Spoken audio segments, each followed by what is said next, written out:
when I ride for fun, I prefer to be on a KTM. Sales pitch. Okay, so when I'm riding around, I just want you to watch that I'm very loose, controlled.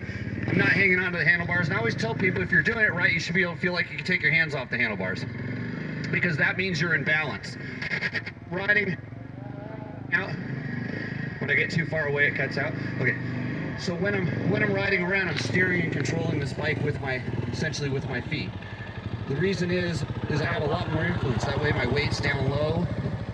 I can maneuver the bike and my hands are loose. That way I can operate the throttle, the clutch, all the different things. I'm also cheating because I have a recluse clutch in here. I don't know if anybody's familiar with the recluse, but it's basically like an automatic clutch. I still have to shift the gears like normal, but it does most of the clutch work for me. So then I can take my hands off and show you, ride through the bumps with one hand and then still going slower in first gear.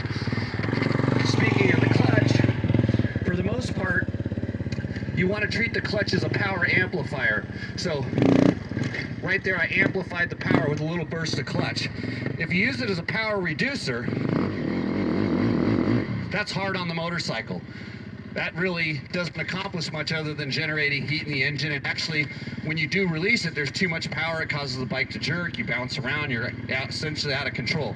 So most of the time when you're using the clutch, you're going slower than first gear or using it to, boost the power. And then we started talking about steering and initiating the turns. So I'm doing this with my feet, and I'll kind of explain how that works like that. I will show you how it doesn't work. So I'm going to sit down now, and I'm going to turn the handlebars.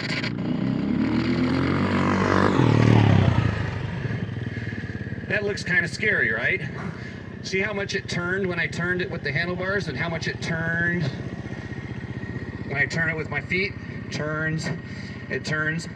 Now I guarantee you that if I were to take off and turn the handlebars like, let me see if I'm gonna turn, it's me, I'm facing the wrong way.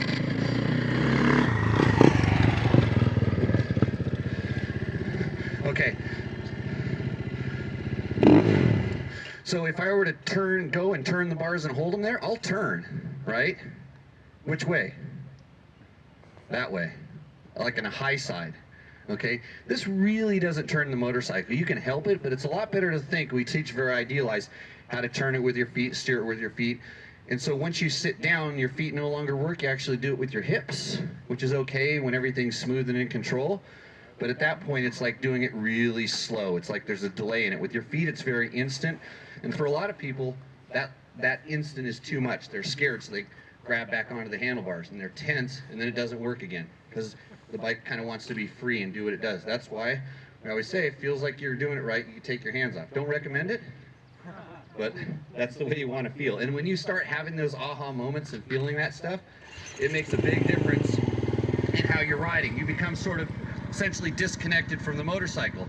That's why having really good foot pegs is pretty important. Don't get out of the range of the microphone. That's why having good foot pegs is important, so you can control the motorcycle through the foot pegs. That's why having your levers, your grips, your handlebars in the right position are so important, because here's where all my control is on the bike. This is where I want to make stuff happen. So I want to have high level control of the brakes, the clutch, the throttle, and so I'm able to make the bike do stuff. And even just the throttle, if you listen and pay real close attention to the throttle, I'm going to ride through here. It's kind of,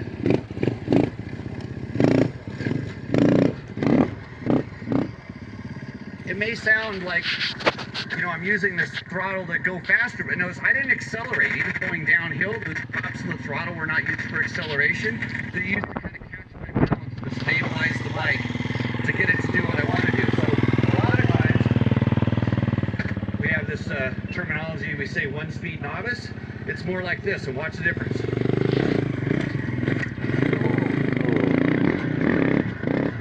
And even, you saw what happened when I hit the one thing. Without using the top to set the bike the way I wanted to, it didn't do much. It actually beat the crap out of me. Even in the sand, I couldn't just hold the throttle steady because I wanted to have some pop to kind of catch me again. So that level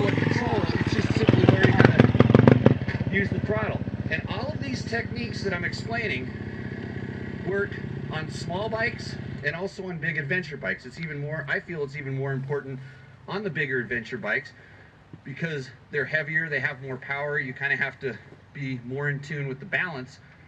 The interesting thing is even on the big adventure bikes, as long as you're in balance, since it's heavier, it takes more of your out of balance to throw it out of balance. But when it gets out of balance, then it becomes a bigger problem because there's more weight. The light bike, it's very sensitive. It really reacts to the way that you move on the motorcycle. And it's funny because when I put this motorcycle on the stand here, like this, and I get off of it, all of a sudden it does nothing wrong. Okay? You have to put the rider on it before bad things start happening. So I always want you to remember that. And I'm probably going through this a little bit different than you would expect someone that's supposed to be a fast racer to go through it. But all of a sudden I'm very aware of what I'm on. This bike, although it has really good suspension for an adventure bike, especially now that it has the Touratech stuff on it, doesn't mean I can skim across the top of those like super across hoops. Nor does it mean can I double them. It also, and I'm going to run it through a little bit faster.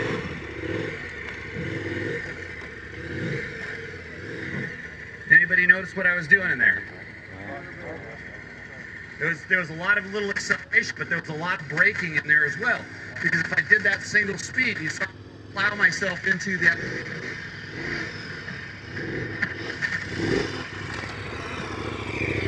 If I go plow into one of those bumps or jumps, it's not pretty because I don't have the strength or the energy to control it. So going over these. See what I ever did with that one?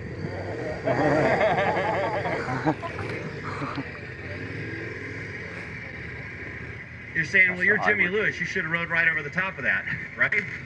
I probably could, but in reality, I have about a, I'm going to say just looking at it coming downhill, to me, it's about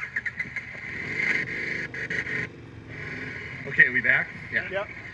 Okay, I have about a 70% chance of coming off that thing like I want to, nice and smooth.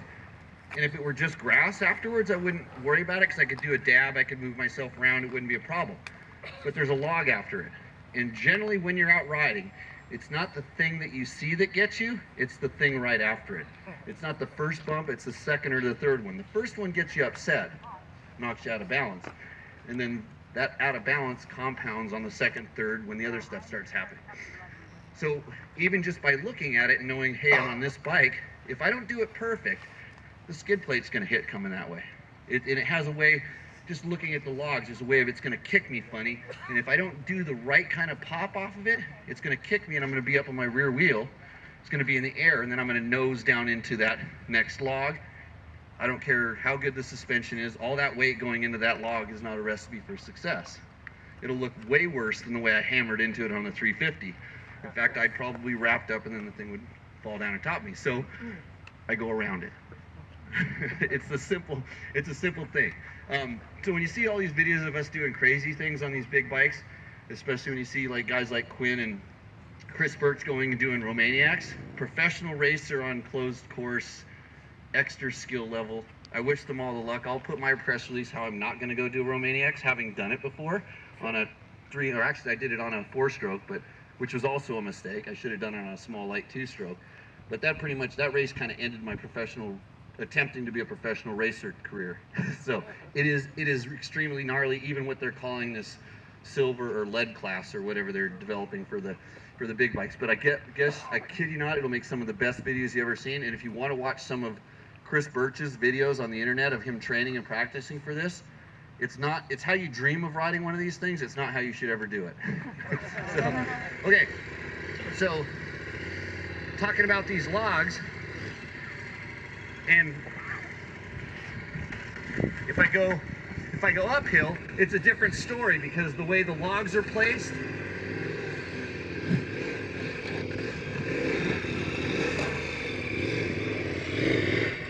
so that log that I don't want to go over going downhill has a different approach angle on it coming uphill. So I'm comfortable. I know that I can get the traction. I know that the wheel's going to go over it safely.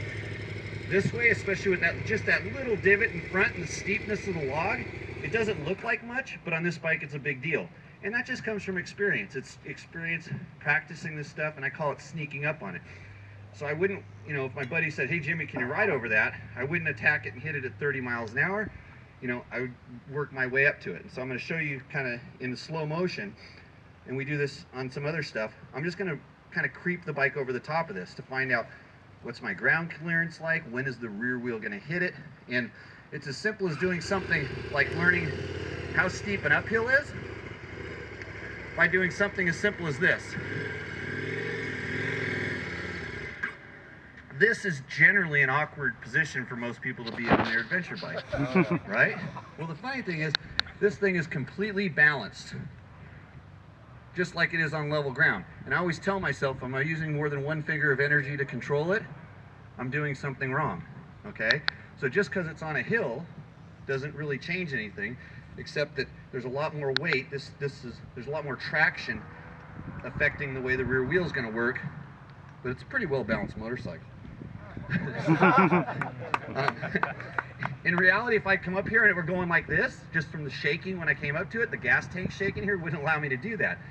So you got to be aware of that stuff. But parking here, kind of sneaking up on an obstacle, something where it's safe, where you have good rollout in the back, maybe not a sand pit behind you, but even in a hill like that, and that's why a lot of the training schools were using this to practice on. It's a nice, safe way to learn how to do something like that. I wouldn't say come at it from halfway across the field and go zooming up over the top. I would say start and, you know, try to go up it as slow as you can and learn what happens when you aren't going to make it. How do I stop? How do I control it? What do I do on the motorcycle? So I'll come back down and go over here.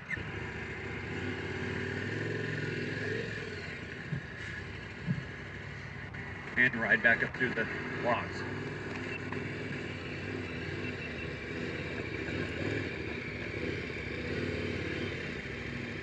So when I talk about essentially sneaking up on something, instead of charging and wondering whether I make it, I'm going to see if I'm going to make it or not. Now I know, just from experience, that that log is too tall. When this bike goes up here and when it sets down, it's going to touch the skid plate. And since I don't like smashing skid plates on these bikes, I'm careful with that. I'm going to let it kind of come down right on top, and then I'm going to have to figure out how to keep some weight on the rear wheel to carry it up so that basically the next thing that touches, because when I'm riding over this, I pop the front wheel in the air and I have to carry it till the rear wheel hits. And at that point I have to keep enough traction to be able to keep the front wheel driving a little bit so it doesn't buck and throw me like this. Can everybody see what would happen if it were done wrong? I don't like to demonstrate wrong on big bikes because wrong is bad. I like to demonstrate right most of the time. So I'm going to just kind of put it up here on top, and this has got enough of a roll up to it that I can actually just go like this.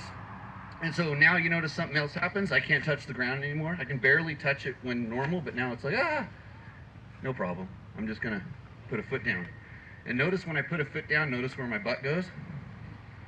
Off the side of the seat. I am amazed at that thing that a lot of you adventure riders use, that Velcro patch that's on your butt and on your seat. It's a secret. Some of your buddies have it, but it locks them onto the seat and they can't move. So that's why their seat height becomes a problem in their motorcycle, because if I put my butt in the center, I can't touch. Because I never consider seat height when I'm thinking about a motorcycle, because I want to be comfortable from seat to foot peg, because I don't ride with my feet on the ground. As much as I go slow and stop and do all this slow speed stuff, but I'm comfortable when I need to because I'm loose and active on the bike. So I got the bike up here, and now I'm going to creep up a little bit farther. I'll show you another thing. Had I not had that nice smooth roll up, and like I told the other photographer, I haven't hit a photographer that doesn't move. So if something goes out of trouble, you know, I'll miss you. So everybody, this is the number one thing, besides how to ride through sand. People say, how do you do a wheelie? I usually say, well, you just do this. So, okay, what happened there? Anybody want to guess? Loss of traction. Traction, right, exactly. So we'll see how much. I told Eric he watered it 10% too much, right? So I'll try it one more time, see what happens. There we go. And so that's essentially a wheelie, a wheel loft, a bike control skill.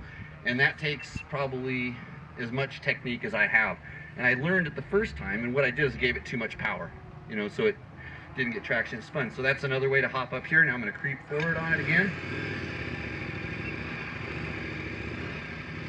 And I'm using both of the brakes, and notice how delicate I'm going to be because I know I'm going to set it down onto the cases.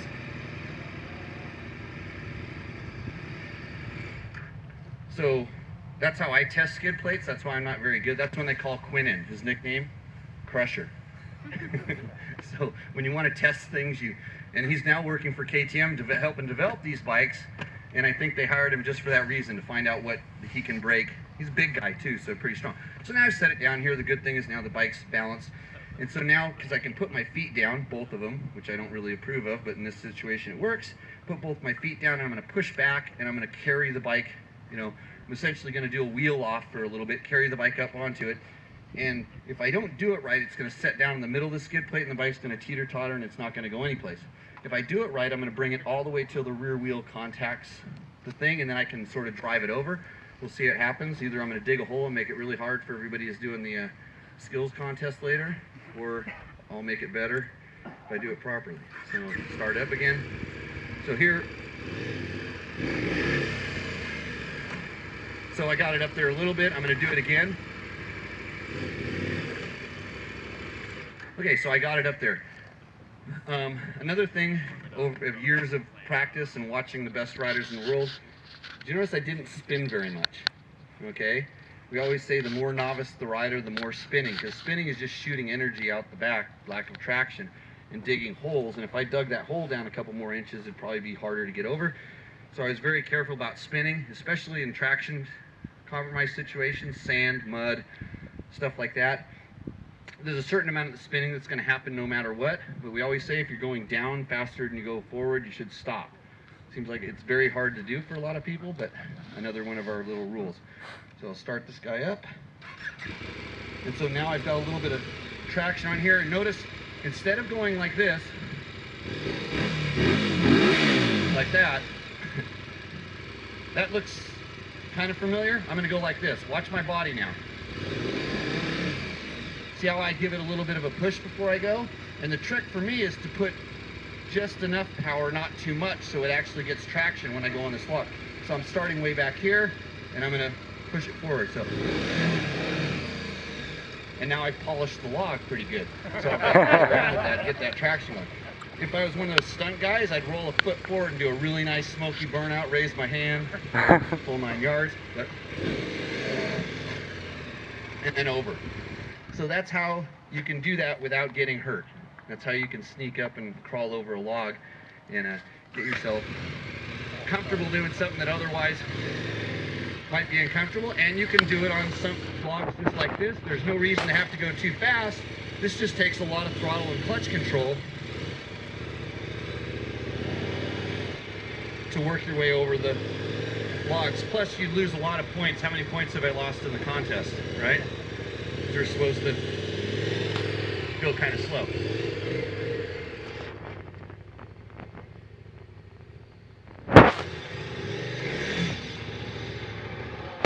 Notice when I do get a little bit out of balance, I start putting a foot down. I do what we call dabbing. It's definitely a control way to control the motorcycle. But you really don't want to dab if you're going much faster than you can walk, because then you kind of end up on your face.